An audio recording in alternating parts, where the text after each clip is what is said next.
We're going to go ahead and get started today. This is the part 2 of Understanding Challenging Behavior. My name is Katie Martin and I am a board certified behavior analyst. That is the Autism Service Coordinator for the Center for Excellence in Disabilities. Again, this is part 2. So if you did not attend part 1, that can also be found on the website. So we are going to go ahead and get started today. Like I said, this is the part 2, so today we'll really be discussing why these behaviors are happening and then how to change those behaviors. So a little bit of a quick review from last time, the ABCs of behavior. So A stands for antecedent, or what happens before the behavior. B stands for behavior, so the behavior that we are specifically targeting. And then C stands for consequence, or what is happening after the behavior. This is a data sheet that I showed last time, and I'll be using a couple times throughout this presentation, so I wanted to quickly review what each section referred to. The first column is the antecedent column, so what happens before the behavior happens. Behavior is the target behavior that we are tracking, and then the last column is the consequence, or we are, in that section, writing down what we did after the behavior happened. So today we're going to be talking about 3 main functions of behavior. So what that means is why the behavior is happening. So the function is the why of the behavior, why the individual is engaging in that behavior or what they are getting out of it. So the 3 ones that we are going to be talking about today are attention, escape, and access to items. And we'll be going through each one individually to explain what that might look like through your data, and then also what to change in the environment or your behavior to decrease that challenging behavior in that individual. So we're going to start with attention. What it looks like is that the child is receiving some type of attention after engaging in that behavior. In other words, behavior happens and then they're given attention. This can look many different ways. It's any interaction with a person. All types of attention can keep behavior going. They can range from a lot of different things. It can be something as simple as a glance in their direction from the other room. It could be a reprimand of don't do that or no. It could also be a simple concern statement or a comforting statement. So, are you okay? You need to calm down, come sit with me, and we will work through this. So really any sort of attention after the behavior happens. It could also be physical attention in the form of patting their back, giving hugs, things like that. So really we're just looking for that attention aspect. So in this example, I'll have what it might look on a data sheet. So the antecedent might be that the child is playing in her room. The behavior was throwing objects, biting herself, and hitting objects. And the consequence was I went in the room and said, don't do that, you need to calm down. So as you can see in the consequence column, they are receiving attention in some sort. So in this one, they got the verbal attention of don't do that, you need to calm down, as well as mom is now physical in the room with them, or physically in the room with them. So if your data sheet, you should have multiple different examples of this happening. So it'll be all filled out. And in the consequences you're looking through, you might see multiple different times or majority of the time that the consequence involves some sort of attention. If that's the case, then you could conclude that the function might be attention, and so they are doing the behavior to gain attention. We'll go through a couple more examples just to hopefully help it make sense. So maybe the child is playing with their brother and sister, and he runs over and hits you, and you tell him no hitting and went to join the play so that you could supervise to make sure that the child doesn't start hitting their brother and sister, or things don't get out of hand. So another example, maybe the child's playing alone and you're working. You start crying and screaming and you say you need to calm down or you can come sit with mommy. So as you see again in the red box, these are the things that we're looking for in our data. In both of these examples, the consequence was attention in some form. So if this is the case in your data, we're going to talk about what to do.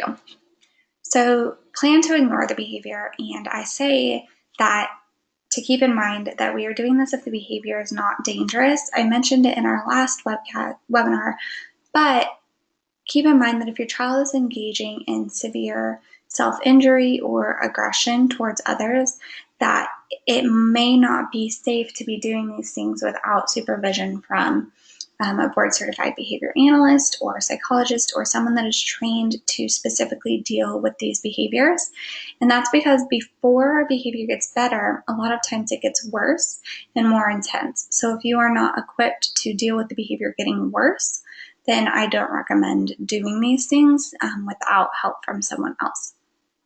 But things like crying, screaming, throwing soft objects, hitting that's minor or soft may be appropriate for those things. So back to what we do. So we plan to ignore the behavior specifically, keep it natural, turn away. You could give your attention to another person, so maybe a sibling that's in the room or another adult.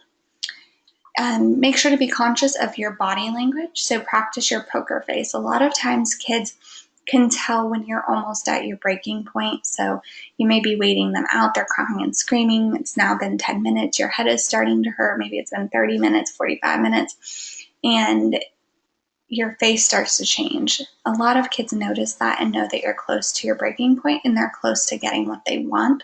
So really practice your poker face, keep calm, find something else to do so that it's very obvious that they are not going to get your attention for engaging in that behavior. The most important part of this is that we are ignoring the behavior, not the child. So in no way am I saying if the child engages in the target behavior, hitting, screaming, crying, to ignore that child for a certain amount of time. So it's not he hits and then you don't pay attention to him for 5 minutes. We are only ignoring the behavior that they are engaging in, and when that behavior stops, then the ignoring of that behavior ends. So we'll go back through the examples, and this time the consequence is going to be what we should do in this situation. So the child is playing with their brother and sister, he runs over and hits you, and you continue what you were doing before. So maybe you were working, doing dishes, making dinner, playing with the dog, whatever you were doing beforehand, continue to do that and don't give them the attention for running and hitting you. Maybe they're playing alone, he starts crying and screaming, and you are going to continue working. So now it's in the green box is what we would want to see the consequence as. So I'm not going to tell you to just ignore the behavior. We still want the child to get attention in some form, obviously. So what we want to do is to teach them a new way to get what they want, and then practice that behavior over and over again. So some examples might be that you teach them to say, play with me. So instead of coming over and hitting you or crying and screaming or pinching their brothers, you teach them to come over and say, play with me. Depending on functioning level, this can look very, very different. Maybe they come over and tap you on the leg or the shoulder. Maybe they hand you a picture card that says play, or maybe they just say play. So meet your child where they are and teach them a way that's appropriate for them to get your attention. I have on here to refrain from saying stop or no. And the only reason is that we want to be telling them what you want of them, not what you don't want. So when we say stop jumping on the couch, they may go start jumping on the chair. Technically, they were compliant and followed your instructions, but now they continue to get in trouble. Maybe they started doing something else you don't want them to.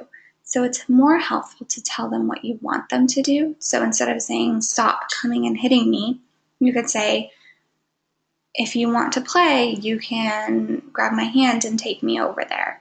So telling them what to do. So instead of saying get off the couch, you could say put your feet on the floor. So giving them something to do versus things just saying what not to do. So reinforcing better behaviors. So what we want to do is catch them being good. We want to give them attention when they're engaging in behaviors that we want to see. So maybe they are playing nicely with their siblings or friends at school, and we want to say, oh, you are doing such a good job playing by yourself or playing with your playing with your friends. I love how you're playing nicely with your toys and keeping them on the floor. That's so great. So we are going to give them so much attention for being good or engaging in behaviors that we want to see, appropriate behaviors, that there's no reason for them to need to come over and hit us or start crying and screaming to get our attention. They're already getting so much of that. So we want to give them the reinforcement, which in this case would be attention, for doing things that we want to see. We also want to provide the reinforcement, which is attention, for when they engage in behaviors appropriately to get your attention. So if you're working on teaching them to come over and grab your hand when they want to play, then we need to make sure to go over and play with them and give our attention when they do that. Because we don't want to teach them, when you come over and grab our hand, then I oftentimes say no. But if you cry and scream or hit somebody, then I'm going to give you my attention 99% of the time. What we want to teach them is when you hit and cry or scream, you do not ever get my attention. But when you grab my hand, you get my attention. This is especially important right in the beginning when we're teaching this behavior, so that they really start to understand the concept. Of course, as time goes on, you can't always give them your full attention and saying, no, it's okay. Just in the beginning, when we're teaching them that concept, it's really important to be consistent and immediate with reinforcing or giving them that attention that they want.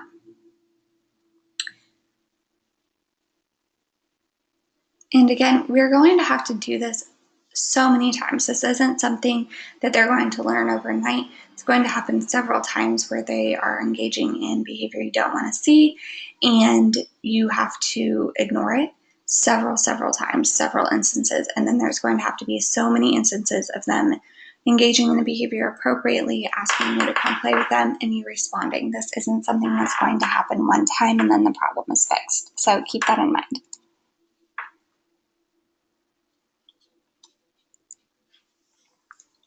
So our next function of behavior is escape. And what this looks like is the behavior is occurring to get out of some undesirable activity. The behavior happens and then anything undesirable is removed. So this might be an activity is removed, so homework could be removed. The blocks could be removed if they really don't like blocks. It might be a person is removed, so maybe a certain friend at school is removed from their area. It could be that they are removed from an environment. So maybe they really don't like being at the grocery store. And when they start crying or screaming or biting, then you leave the grocery store. So what we're really looking for is that something is removed from the environment. So back to what our data sheet might look like. Food was presented, the child began wiggling and getting out of their chair, and the consequence was they did not have to eat food. So again, on our data sheet, we would have multiple things written down if you're doing it yourself, but I just have one here. But what you'd look for in your consequence is that multiple times over and over again, you're noticing that the consequence is that they get out of something. So more examples might be time to clean up your toys, the child engages in a tantrum and you clean up the toys for your child. Time to take a shower, the child cries, whines, runs away, and they do not have to take a shower. So as you can see again in the consequence column, the consequence is getting out of something or escaping from a task. So if this is the case, if this is what your data is looking at, then you could say, I think my child is engaging in this behavior to escape something. So the function of the behavior is escape. So what do we do? Follow through with instructions. Of course, this is way easier said than done. So you've obviously probably tried this before and said it's just too hard or too difficult or they just won't do it. And I totally understand that. So I'm not saying that this is easy and it's just as simple as following through with instructions. So I'll give some tips on how to do this. So we want to make sure we're giving really clear instructions. So instead of, okay, Johnny, you need to sit down, work on your homework. When it's done, then you can go to your room and clean it. And then if you didn't get your homework done, and it just goes on and on. We want to be very, very clear with our instructions. So we could say, Johnny, sit down, complete 5 math problems. It's very simple. There's a number of math problems that need to be completed. We're telling them to sit down at the table, and then it needs to be done right now. So being very clear on what's expected is helpful. We want to give support or prompts as needed. So if you know something is difficult for a child, then provide them with the help that they need before they have to engage in that challenging behavior to get it. So if you know they really struggle with subtraction but not addition, maybe let them work on the addition, and then when you know they're getting close to subtraction, go over and help them before they need the help. We can also teach them to ask for help when they get to that, but we'll talk about that in just a second. Also set the learner up for success with appropriate tasks. So we would not expect an individual to complete homework or other activities for 30 minutes if we know that they can only do 10 minutes. So don't set them up for failure or yourself for failure. If you know they can only sit down for 10 minutes, only provide a task that would be 10 minutes long. Or if they really need to complete the 30-minute task, break it up into 3 different sections. So have them work for 10 minutes, give them a break for 5 minutes, have them work for 10 more minutes, and then give them another break, and then have them return to complete the task.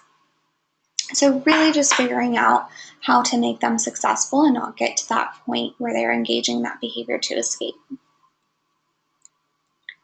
Again, provide lots of breaks as needed.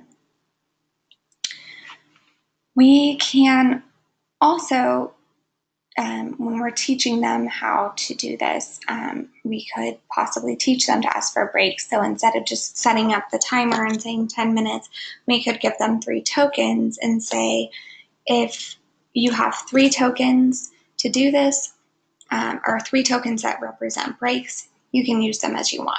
Of course, that might be for an individual that's a little bit higher functioning, but just some extra ideas there. So what this might look like if we're doing it: time to clean up your toys, child engages in tantrum, follow through with child cleaning up toys. Time to take a shower, child cries, whines, and runs away, follow through with child taking a shower. So this is what we would want it to look like. And in a lot of my examples, I mentioned things like homework, but of course it's not always going to be homework. So if they don't like being at the grocery store and they always try to escape that by crying and screaming because they know you're going to take them out of the store, set up beforehand or teach them to say, I need a break. And so maybe you have to leave your car and go outside where it's a little bit quieter and calmer for a little bit. You could provide them with things to know how long you're going to be in there. So maybe saying we're going in and it's going to be 10 minutes and then we get to leave, and really make it more structured so that they know what is coming. If it's cleaning up toys, maybe they are just learning to clean up toys, and instead of expecting them to clean up all the toys at once, allow them to clean up 10 toys and then they get a break, 10 toys and they get a break. You could also have them learn to ask you for help. So maybe they come over and say, help please, because it's just too much for them to do on their own, or they just need a little bit of a break. So teaching them ways to help them escape from the activity, and then move from there. And I started talking a little bit before I changed the slides, I'm sorry, but remember to always teach them a behavior you want to see. So like I was saying, teach them to come and ask you for help, or teach them to ask for a break. So all of those are really important. Sorry, I started talking before I switched the slide, but always replace that behavior. So we don't want them to just be forced to do all this homework. We want to teach them a way to ask for help or ask for a break. So the last one is access to toys, activities, or food. So access to tangible items.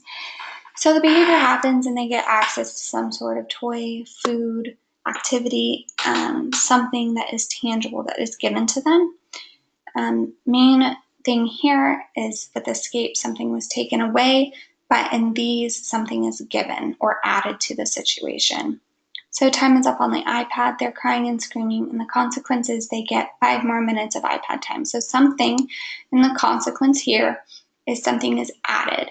So if you're looking through your data, again, and you're looking at all your consequences and you notice, wow, every time after this happens, something is added. So maybe they get more time on the iPad, maybe they get a snack or a fun toy that wasn't already available to them. Maybe it was up on the shelf and you went and found it for them. So something is added to the situation or environment. So some more examples, really common one, walking through the store, the child wants candy, they engage in a tantrum, and then they are given candy to be quiet. So maybe they're told, okay, I'm going to give you this candy, but you have to be quiet. So they were engaging in this tantrum and then given something. Maybe it's time to leave the park. They start biting themselves and screaming, so they're told, okay, we're going to go down the slide one more time, but then we're going to leave. So something is added here. They weren't removed from the park. They were allowed to stay. So again, in the red box, that is common examples of maybe what you're seeing in your data. Again, you're looking through your consequences and seeing something was added frequently. So what do we do? Like the other ones, we basically do the opposite of what we were doing. We never provide those items when they're engaging in the behavior. So two things to think about is with this one, we want to make sure we're also not giving it to them immediately after. So what I mean by that is if the child hits you and then right after you give it to them, they might start to think that those two things are combined. So add a little bit of a delay there. Maybe 2 minutes, and then you can say, if you want the juice, you can say juice, or giving them that option to then request it appropriately. We don't want to, while they're crying or screaming or hitting us, say, what do you want? Tell us what you want, because we don't want to pair those two things together. So just let the behavior happen. Once it's done, give a little bit of a break, and then follow through with having them ask appropriately. So in this situation, again, we're not going to provide the candy as a consequence. And in the second example, we would leave the park immediately. Like I said before, of course, this is much easier said than done. The important thing to focus on is that we're really just not providing them what they want for engaging in that behavior. Again, we're always reinforcing better behaviors. We never just stop giving them what they want and don't give them a new way to ask for it. So we need to give them a way to say, more time at the park, please, or juice. Maybe they're handing you pictures of juice. Maybe they're leading you to the fridge to get juice. Give them a way to ask for those things appropriately and then practice it with them multiple times so that they start to learn.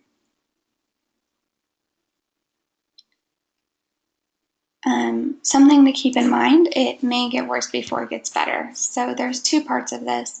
The first thing is, like I said several times, I know that it's easier said than done. If it was this easy, we'd probably all just be doing those things. We'd all just be following through with our demands. We would all just ignore the behavior when it's happening. The important thing to think about is that as long as they're getting what they want from engaging in that behavior, they're going to continue to do that. But if they're not getting what they want for engaging in that behavior, they're not going to do it anymore. So this is difficult. If you have any questions for me, always reach out and I can help you through it. But this isn't a quick, easy fix by any means. And as far as it gets worse before it gets better, an example I share a lot of times, I'll give two examples, is as adults, maybe we are using a mouse to run a computer, and as we are scrolling through and we're clicking on the internet, suddenly the click button stops working, and what do? We usually click it again. We start double clicking. We start clicking over and over and over again, and we're pushing it really fast at this point.